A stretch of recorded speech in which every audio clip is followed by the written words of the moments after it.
All right, let's look at Chapter 5. Chapter 5 is entitled Equal Rights, Struggling Towards Fairness. The bulk of the chapter, I'll be honest, talks about the struggle of African Americans and um, and then addresses women and Latinos, Latinx, um, Native Americans, and Asian Americans in very, very broad terms. So while everyone's struggle, even with African Americans, is not the same, those of us, and I definitely fall into that category, that live in America and wear that social term that is basically built on physical characteristics, um, carefully cultivated to separate and to elevate certain groups. And the whole of American history, and we are a very young country compared to a lot of countries, has been that struggle to address basic fairness for several demographic groups. So the chapter is not by any stretch of the imagination a white man bashing chapter. It is literally a look at the legal struggles that so we kind of take a walk through the courtroom and the social struggles that demographic groups have encountered, and then it ends with affirmative action cases. Because of my background, I will be the first to tell you that I kind of walk through this with a legal lens. The questions that you'll see on the quiz will be primarily legal questions, primarily struggle questions, and questions about organizations that fought for equal rights. So let's go ahead and get started. This is the Chapter 5 Prezi that I have given you a link to.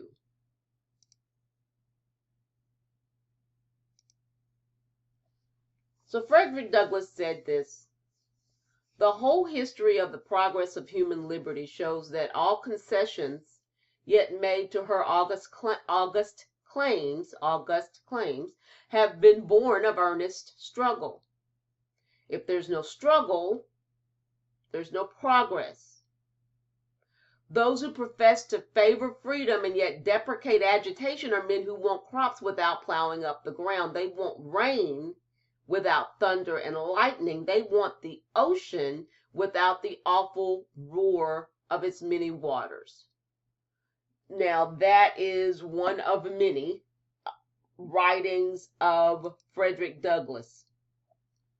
Abraham Lincoln said it this way: "The assertion that all men are created equal was of no practical use in effecting our separation from Great Britain, and it was placed in the Declaration not for that, but for future use." This is picture on the left is a picture of some a protester in front of a burning building in this year, protesting George Floyd's killing. If we look back in time, we can find pictures of protesters in 1968 in the Watts riots. Nope, that was in Detroit. Protesters in 2014, 15 in Ferguson, Missouri, protesting the killing of Michael Brown, and then today. What has improved? How are things different for African Americans in the United States today? Well, facilities are no longer segregated, although our school children are much more likely now than they were even when I was in school to go to segregated schools. But it is no longer legal to discriminate and exclude.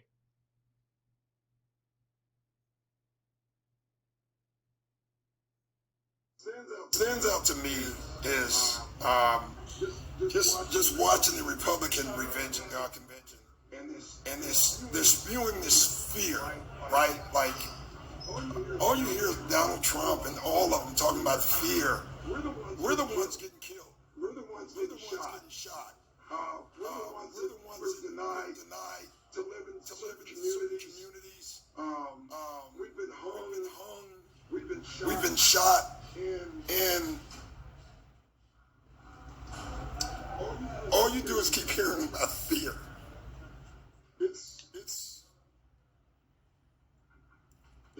It's amazing why we keep loving this country, and this country love us back. And it's really so sad. Like I should just be a coach. And it's so often reminded of my color. You know, it's just really sad. We got to do better. But we got to demand better. Like we got, it's funny. We protest. And they send riot guards, right? They send people in riot outfits. They go to Michigan with guns and they're spitting on cops. And nothing happens. The training has to change in the police force. The unions have to be taken down in the police force. My dad was a cop. I believe good cops. We're not trying to defund the police and take all their money away. We're trying to protect us. Just like they protect everybody else. I didn't want to talk about it before the game because it's so hard. Just keep watching that video. If you watch that video, you don't need to be outraged. You don't need to be American and outraged. And how dare the Republicans talk about fear?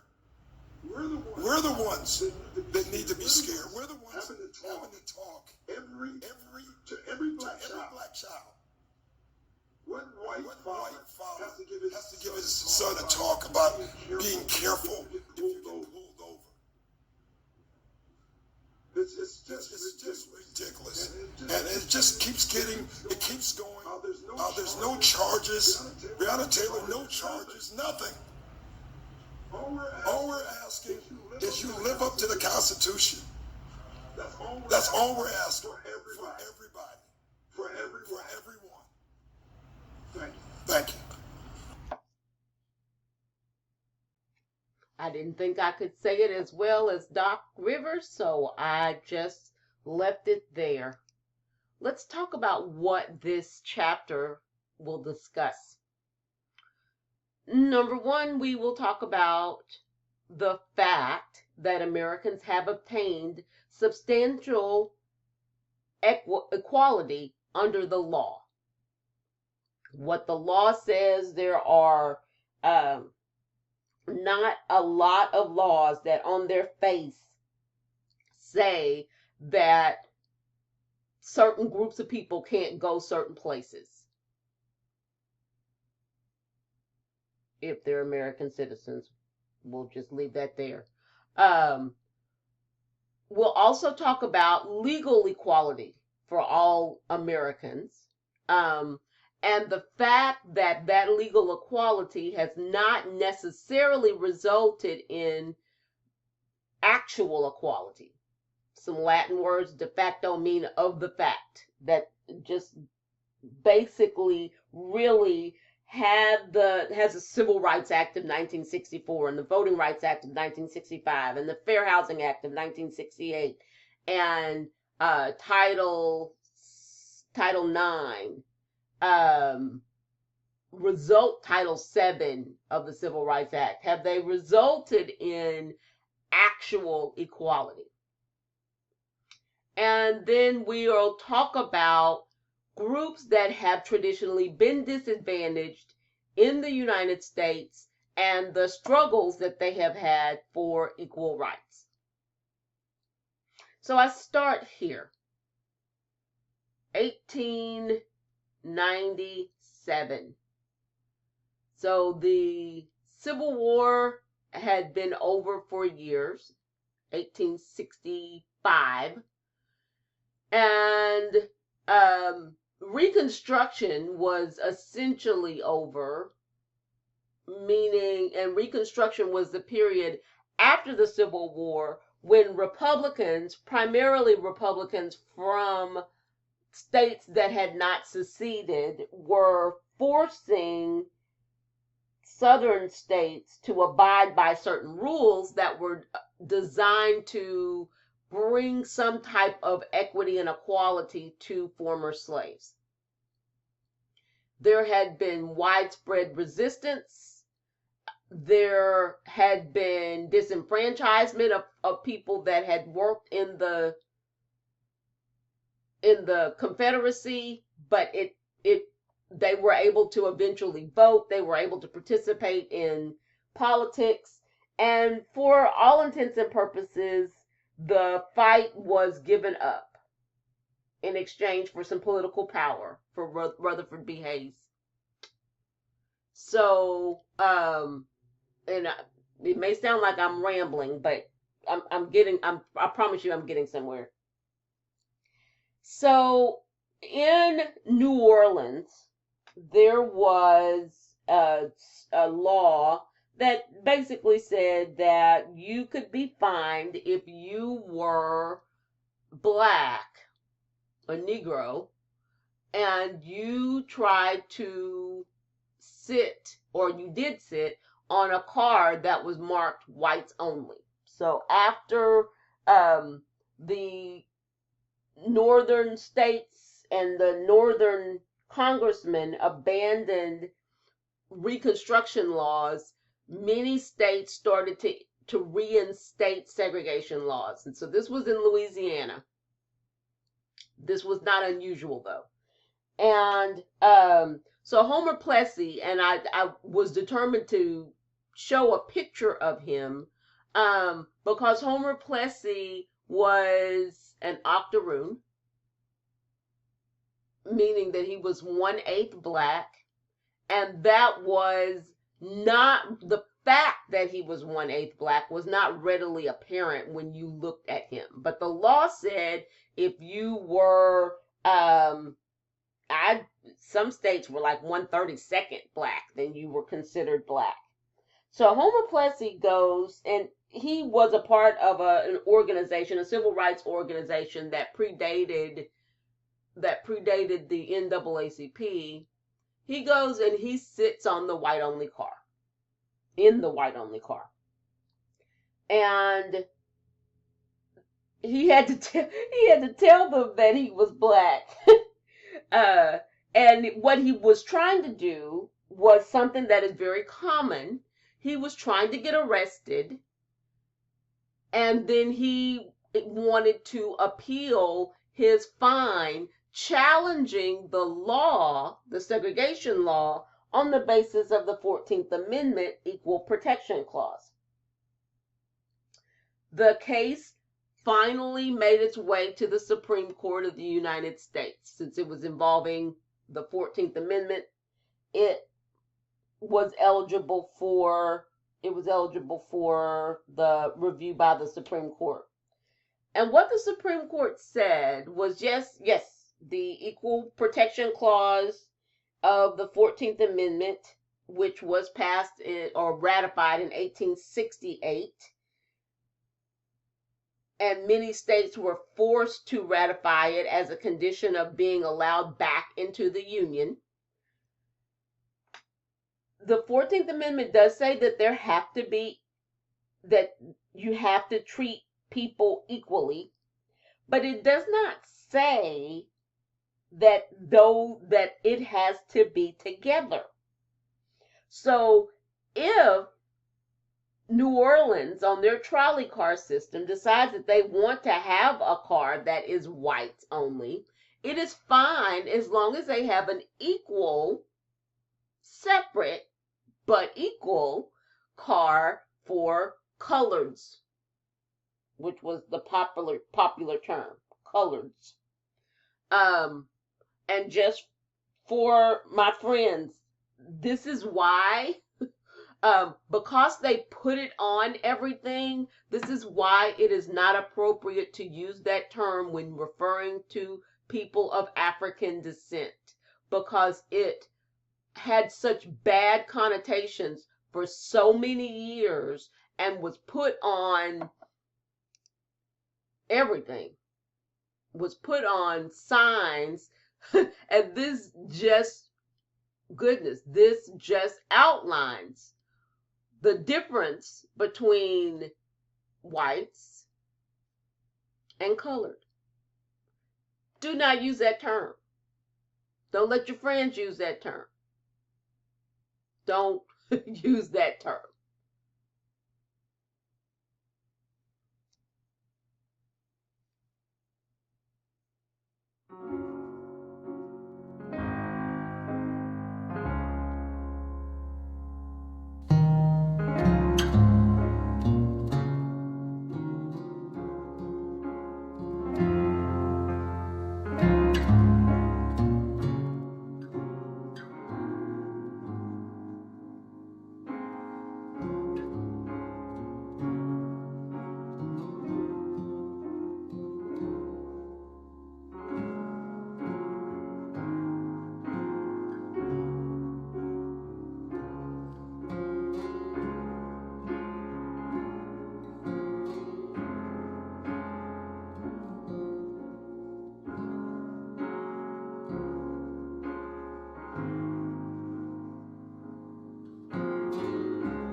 So it was legal because of the Plessy versus Ferguson case that gave us the doctrine of separate but equal. So the court said it's fine to go ahead and say different entrances, different locations, different facilities, as long as you have equal facilities. And let's make no mistake about it, they were not equal. Sometimes they were non-existent. My mother always tells me stories about going to certain restaurants, and they would go and knock on the back door, the kitchen door, pay for their food, and they would hand them food out of the back because you could not go in.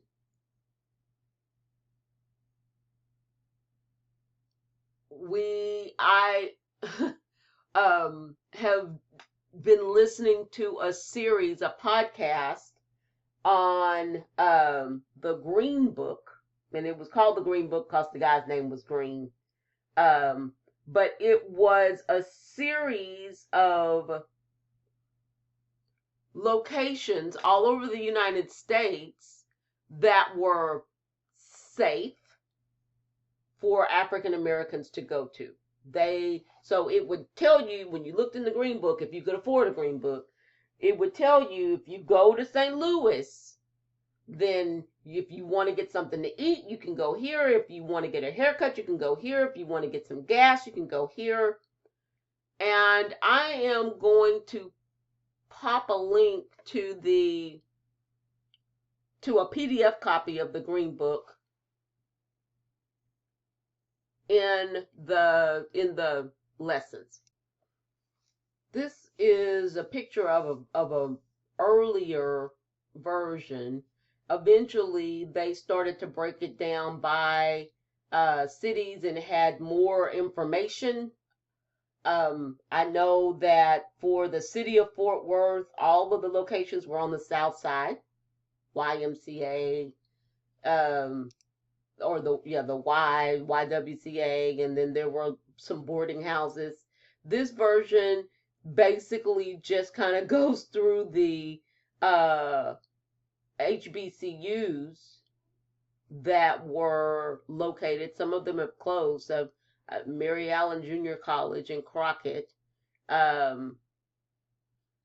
Philip's is still open, Prairie View, Paul Quinn in Waco, Bishop College. Now, I did not know that Bishop College was ever in Marshall, Texas.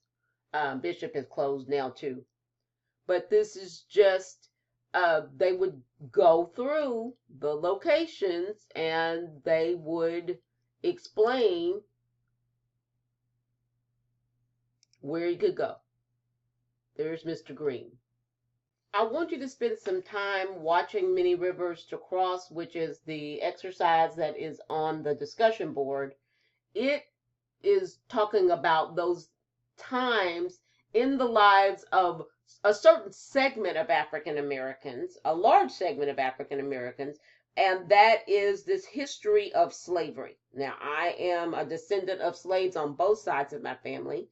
One side of my family worked in Mississippi before they migrated to Texas, and one side of my family worked in Alabama before they migrated to Texas. Everybody eventually made it to Texas, though.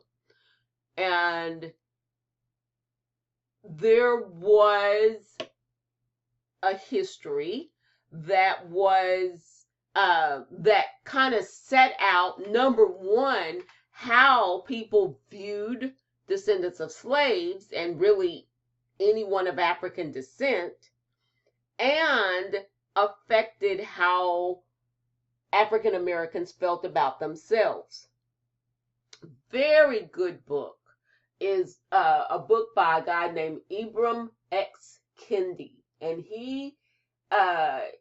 it's called Stamped from the Beginning, and he basically was writing about the history of African Americans and their struggle and understanding of themselves and place in society through the years. And then he followed it up with a book that was called How to Be an Anti-Racist. And I struggled with the book because anti-racist means that you do not look at a certain race as better or any any race as better or worse, that you don't technically patronize a group, but you are working on anything that shows that literally all men are created equal. And it's tough to do. It's tough to do as an American, because you can definitely be African American and not be an anti-racist. When you look at certain things as if they are better because they were generated from or are owned by someone that is not Black. If it's better, if there's anything that takes away equivalency, then that is a racist sentiment. It's a very, very interesting book. I know y'all have all kinds of time to go read other books. We're going to just do a little bit of, because I really want you to do the Many Rivers to Cross. We'll just do a little bit of litigation leading to Brown. Here we go with the cases. So the NAACP, the National Association for the Advancement of Colored People, decided that they were going to attack segregation much the same way that Homer Plessy had, by having test cases and hoping that the cases would get to the Supreme Court and arguing. Now, in Homer Plessy's case, he lost, and basically we got a doctrine that made it easier for states, mostly southern states, but not only southern states, to enact Jim Crow laws, like the ones we saw in the video. But the common law doctrine was separate but equal. The NAACP hired a gentleman that had graduated from Howard Law School, Howard in Washington, D.C., and in Howard, they were basically training civil rights attorneys. The guy's name was Thurgood Marshall. Thurgood Marshall, incisively, he studied what was going on around the country. He looked for opportunities. He filed suit when he thought that he had found an opportunity and found the right person, and he would take that case to the Supreme Court. He argued in front of the Supreme Court several times, and of course, at the time when he was in his heyday, his buddy Earl Warren was there, and they were just knocking down civil rights laws right and left. So Sweatt versus Painter, though, was before Earl Warren. Earl Warren came in 1953, and Sweatt versus Painter was heard in 1950. So this preceded Earl Warren. They found this guy. His name was Heman Sweatt. Mr. Sweatt lived in Texas and was from Houston. And I really don't think Mr. Sweatt wanted to go to law school. I think that Mr. Sweatt was a plant. But at any rate, he applied he met all of the requirements. He applied to University of Texas Law School. So remember, the doctrine was separate but equal. So if you had a facility that was whites only, as University of Texas Law School was, you had to have an equal facility for Black students. There had been a series of cases that the NAACP had followed where, like, Missouri wouldn't allow, they were paying for African Americans to go to African American schools out of state because they didn't want to form a law school. And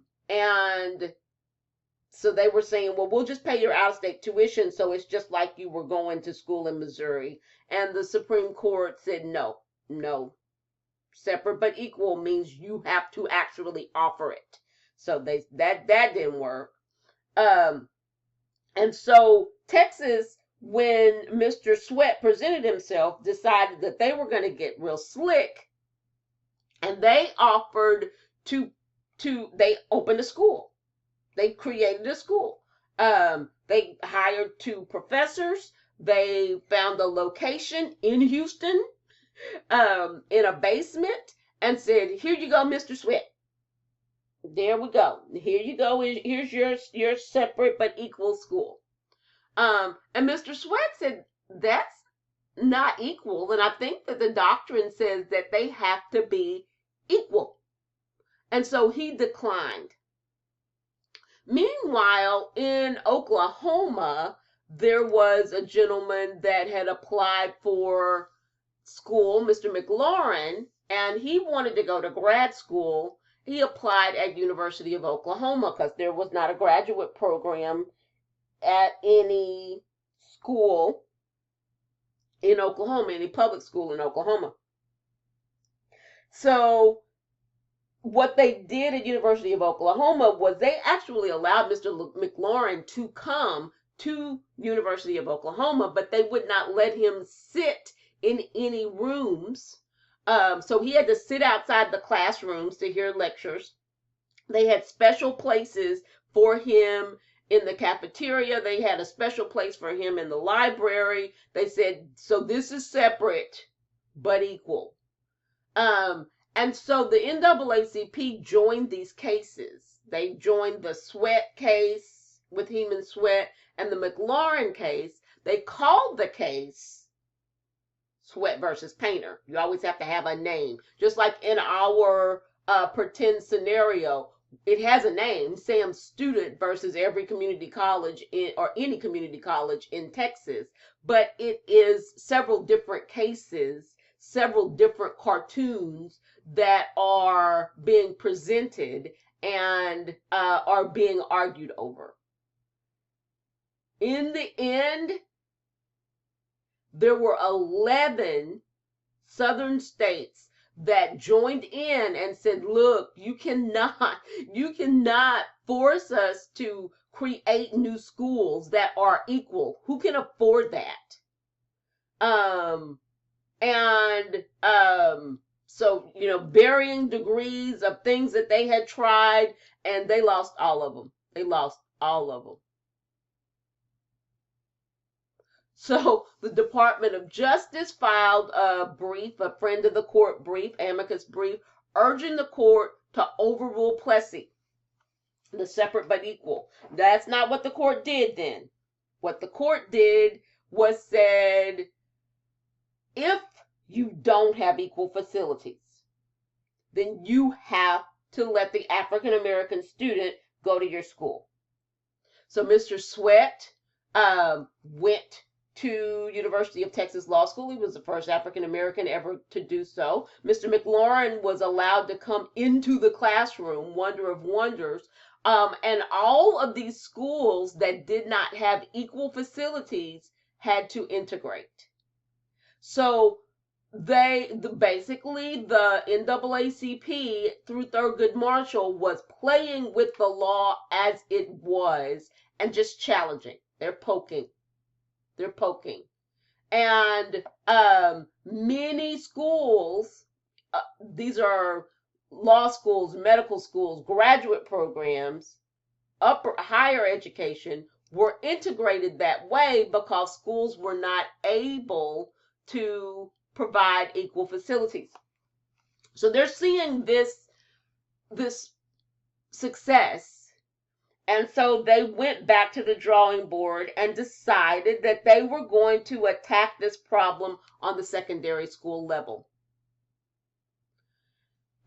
So as they traveled the country, as they were hearing from local NAACP chapters, they started to hear about cases or started to encourage people to challenge segregated secondary schools.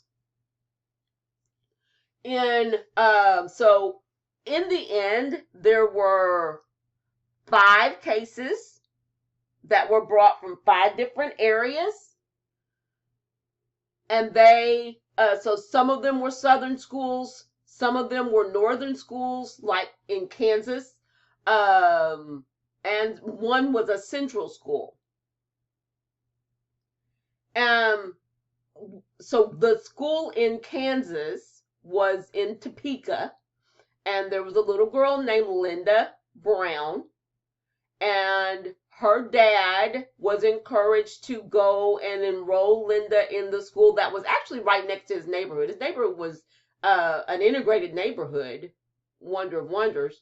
But the school that was by his neighborhood was a white-only school. So he goes in, he says, I need to enroll my child. They were like, what are you doing? You know that schools are segregated. Linda was getting on the bus and going to a school across town, to the black school. And so they decided that, so when they said no, he decided that he was going to turn this case over to the NAACP.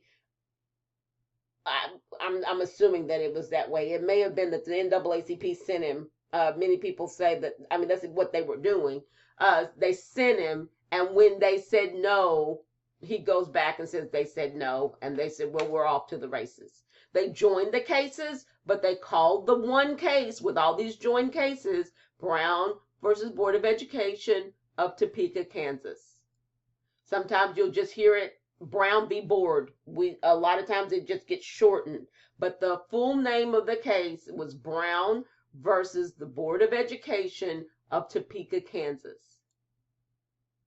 And they filed, the NAACP, Legal Defense and Education Fund, argued that the equal protection of the 14th Amendment actually was meant for non-segregated facilities, that the separate but equal doctrine was in fact unconstitutional. As part of their argument, they introduced something that was called the Dahl study, and a couple of sociologists had interviewed children, African American children, all over the United States, and the question was simply this: what is these children's image of themselves as African Americans? And what they did was they would show the children 2 dolls. One of the dolls was black, one of the dolls was white, and they asked them which one is better.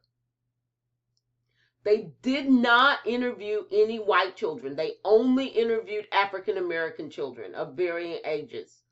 And over and over and over again, in an overwhelming number, the children were saying that the white doll was better. And then they had varying explanations. And so civil rights groups, labor unions, religious unions entered amicus briefs.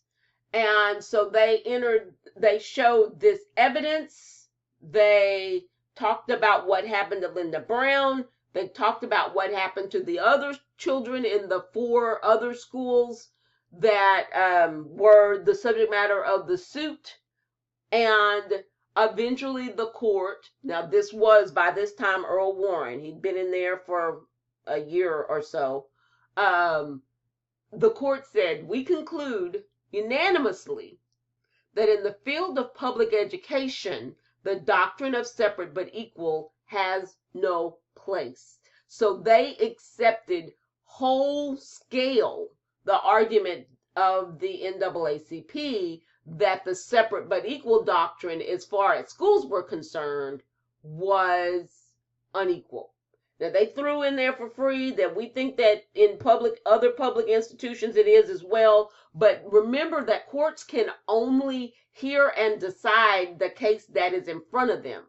So you can say, I don't think that Holiday Inn should be segregated. but that case is not before you, so that didn't have any legal bearing.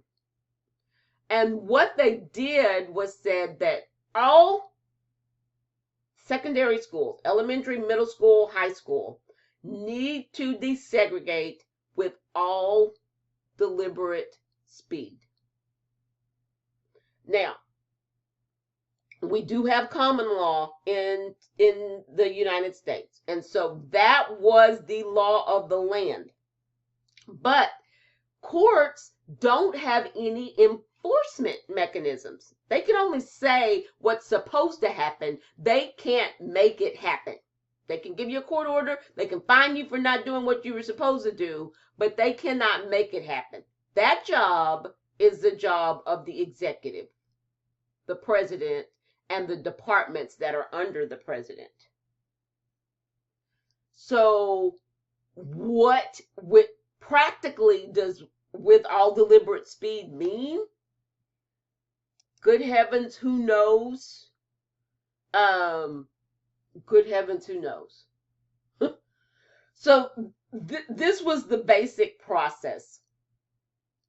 The process was that a family, an African American family, after the Brown decision, could file suit and ask that their school district be desegregated.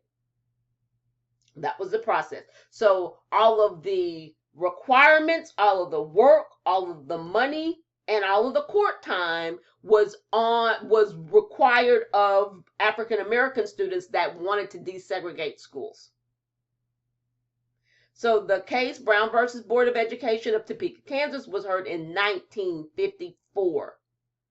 2 years later, in 1956, in Mansfield, Texas, the NAACP filed a suit against Mansfield ISD. Mansfield ISD was doing the most. They didn't even have a segregated school in Mansfield.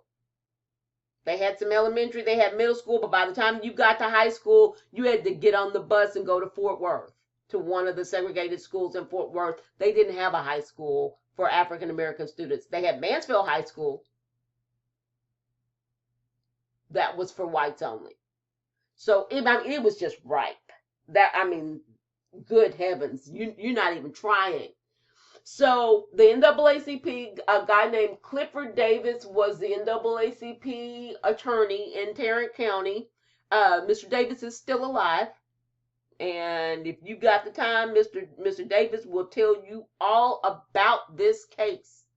So they filed suit, they got the court order, and so Mansfield High School was ordered to integrate. So the principal was not happy. Principal of Mansfield High School was not happy. So what he did was he told the students that they were going to have to come and register on a particular day at a particular time. And he announced to the families in Mansfield what day and time the students would be coming to register. He got in contact with the governor of Texas. The governor of Texas sent the Texas Rangers, and the Texas Rangers came to protect the families that were protesting. It was an ugly scene. There were crosses burned. There were black babies hung by their necks. There were signs. There were people screaming. And we call it the Mansfield riots. And those students, those high school students, never made it into the school. There was a wire and a request for President Eisenhower to send troops to help the students, to enforce, but Eisenhower said, you know what, it's an election year. I'm not getting involved in this. So I tell you what, even though there was a court order, Mansfield High School did not desegregate in 1956. They were so effective in their protests that the parents decided it wasn't worth it. Then the next year, so Eisenhower had now been reelected. This was after I can't even remember which amendment it is that says that you can only run for 2 terms as president. So this was his last term. Nearly the exact same scenario happened in Little Rock, Arkansas. Parents had filed suit.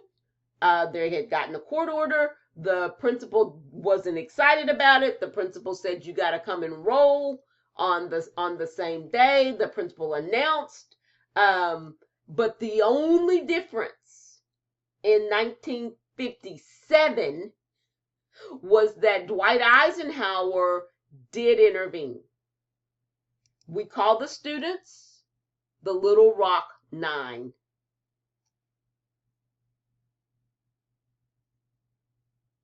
The local newspaper, the Arkansas Gazette at that time, indicated that the Brown decision was going to change the face of the South forever. I remember those words. And I thought to myself, good, because I think the face of the South ought to change. I will not force my people to integrate against their will. The governor of the state, Orville Forbes, decided that he was going to use Central as his point of resistance. None of us of the 9 anticipated that the resistance would be as strong as it was. The night before we were to go to school, the governor called out the Arkansas National Guard, unbeknownst to us. And when we appeared at Central the first day, the National Guard was there to bar our entrance and let white students go into the school. What it was like, it was rejection that I had never experienced like that. It seemed to me that if they were going to all this trouble to keep me out, there was something bigger than my simply going to class. Only when we got home from school that day did we realize what an ordeal, personal ordeal, Elizabeth had gone through, and that she certainly faced more of the mob directly. I always applaud the fact that she was able to keep both her composure and try to figure out how to get out of that. We started school on the 25th of September. President Eisenhower sends 500 troops of the 101st Airborne Division of the United States Army. It was a terrific feeling that President of the United States would send troops to escort us into school. I didn't know what was going to happen after that. It was like going to war every day. You had students who tried to use as much verbiage as they could to intimidate us. We had threats and comments that we would be killed for all of us. We decided that this was a year that we were going to support each other. We were going to try to do as well as we could in our academic work. Some were a lot smarter than me, but I also was determined that this year I was going to graduate from Central. The principal of the school told me at one point along the way that I didn't have to come to the ceremony and they would mail me my diploma. And I thought, listen, I didn't go through all this to pass up the ceremony. Maybe the world thought that after Little Rock, everything is going to be fixed. And one of the important pieces that I'm sure I don't need to remind anyone that the history of slavery in this country makes it very difficult to overcome a lot of issues on race. We're a long way from being perfect, but we certainly are not what we were when I started out. I believe that our participation at Central is one of those many steps that's gone to change this country for the better.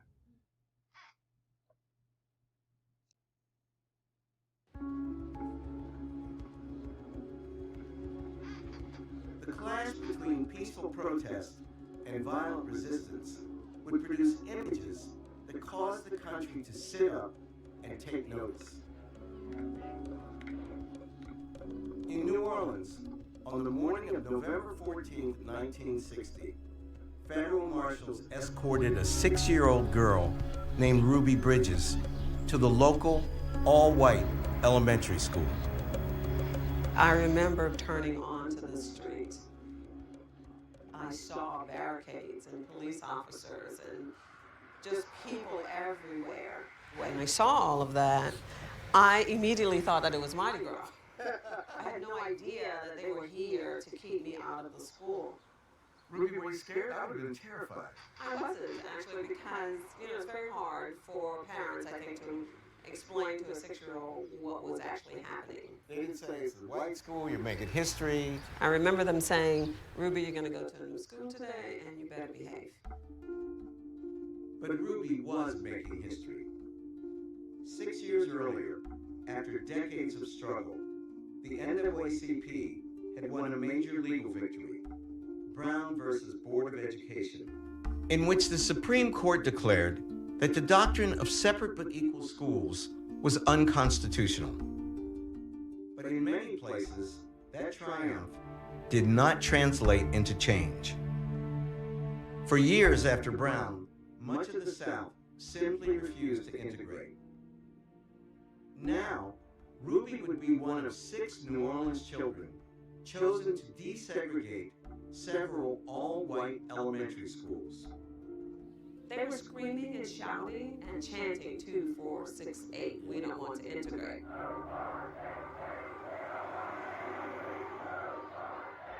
mothers of downtown New Orleans screaming at a Negro child as she entered the William Franz Elementary School, first in the city to be integrated. Once I got into school, all of these people here rushed inside of the building. They were taking out their children. Over 500 kids walked out of school that day. What is your reaction to the court's decision continuing to integrate?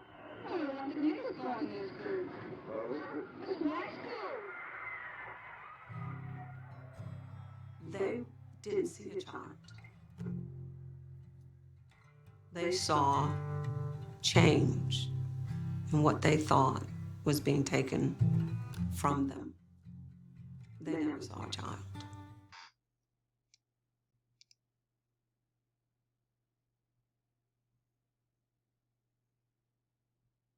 Anderson Cooper, AC 360, CNN weeknights 10 Eastern. There are lots of different colors for skin. I have questions for you about these pictures of different children. After I read the question, I want you to point to the picture that fits the story. Are children colorblind in America? Show me the smart child. Show me the mean child. Can you show me the dumb child? Show me the nice child. Is bias measurable even at an early age? Why is she the bad child? Because she's black. And why is he the ugly child? Because he looks like he's white. Why is he the dumb child? Because he has dark brown skin. Why is she the bad child? Because she makes fun of everybody else's skin color. How much do kids learn from what they see and hear from adults? Show me the child who has the skin color most adults like. And show me the child who has a skin color most adults don't like. These are questions that we, along with CNN's Soledad O'Brien and a team of psychologists hired by CNN, spent months investigating through tests, interviews with children and their parents. But they're questions that have been asked for decades. The first doll study ignited controversy in the 1940s, when psychologists Kenneth and Mamie Clark pioneered studies in the effects of segregation in schools by asking African-American kids to choose between black and white dolls. The so-called doll test found black kids overwhelmingly preferred white over black. Those results were at the center of the landmark 1954 Supreme Court case Brown versus the Board of Education that desegregated American schools. Now, with the first African-American president and nearly 60 years after segregation was overturned, we wondered, where are we today? How do kids see differences in race? What we discovered might shock you, but first, how we got there. Skin color, child skin color estimate. Okay, yeah. We asked renowned child psychologist and University of Chicago researcher Dr. Margaret Beal Spencer to design a pilot study for CNN and analyze the results. Our children are always near us, because we're a society. And what we put out there, kids report back. You ask the question, they'll give you the answer. Spencer's team tested more than 130 kids in 8 schools with very different racial and economic demographics. Half of the schools were in the north, half in the south. Oh, nicely done. Well, the country is much more diverse today than in the 1940s. The children in this project are from 2 age groups and 2 races, white and black, to better allow comparison to the original doll study. 4- and 5-year-old children were asked a series of questions about these images. 9- and 10-year-old children were asked questions about the same images as well as this color bar chart. The test led us to 3 major findings. First, white children as a whole responded with a high rate of what researchers call white bias, identifying the color of their own skin with positive attributes and darker skin with negative attributes. Show me the dumb child. Dumb child. Okay, why is she the dumb child? Because she has black skin. Show me the mean child. Why is he the mean child? Because he's brown. Show me the bad child. Why is he the bad child? Because he's black. Okay. Show me the ugly child. Why is he the ugly child? Because he's brown, black. Show me the child who has the skin color most adults like. And show me the child who has the skin color most adults don't like. Show me the child who has the skin color most children like. Show me the child who has the skin color most children don't like. Show me the child who has the skin color most girls want. Show me the child who has the skin color most girls don't want. The questions that got overwhelmingly white-biased answers? Show me the dumb child. About 76% of the younger white children pointed to the 2 darkest skin tones. Show me the mean child. About 66% of the younger white children pointed to the 2 darkest skin tones. Show me the child who has the skin color most children don't like. Again, about 66% of the younger white children pointed to the 2 darkest skin tones. Show me the bad child. More than 59% of the older white children pointed to the 2 darkest skin tones. But some white children did have more race-neutral responses. So could you show me the good-looking child? So what are you thinking? I know you pointed to them all, but tell me what you're thinking. I'm thinking that I do not care if they are black, white, mixed, or any kind of race. I think that it matters who they really are.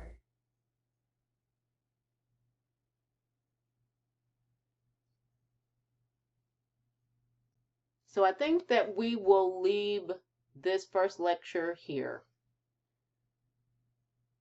There is a history in the United States of some horrible treatment of people of African descent.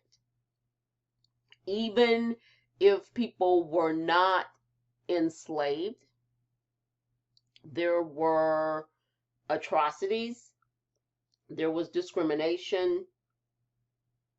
There is a book called 12 Years a Slave. It's actually a very small, short book, but it was made into a movie about a gentleman that was kidnapped. He was free, he was kidnapped and sold into slavery, and it took 12 years for somebody to, he kept writing letters of somebody to recognize what had happened to him and come and get him out. And that was really kind of part of the Fugitive Slave Act, that said that you could get money if you return slaves, and it was just a way to make money.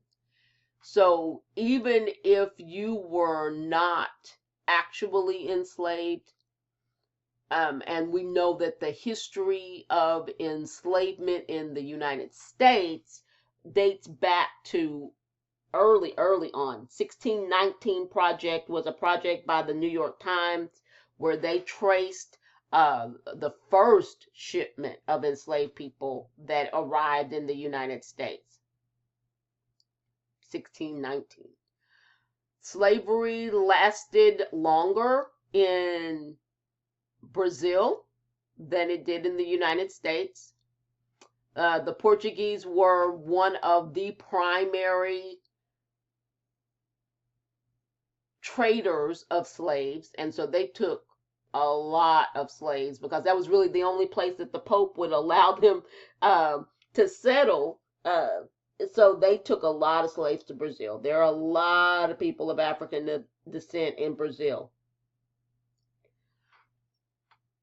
But the United States has had to grapple with its view of African Americans, and it is one of very few groups of people that actually had laws dictating where they could go, what they could do, where they could go to school, how they had to ride the bus, if they could come into a restaurant.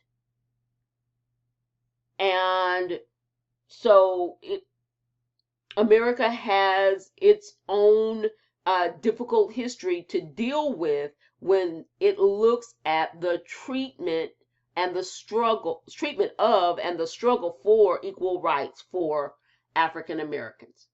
So we'll start the next lecture talking about busing, and I may be able to finish African Americans in the next lecture.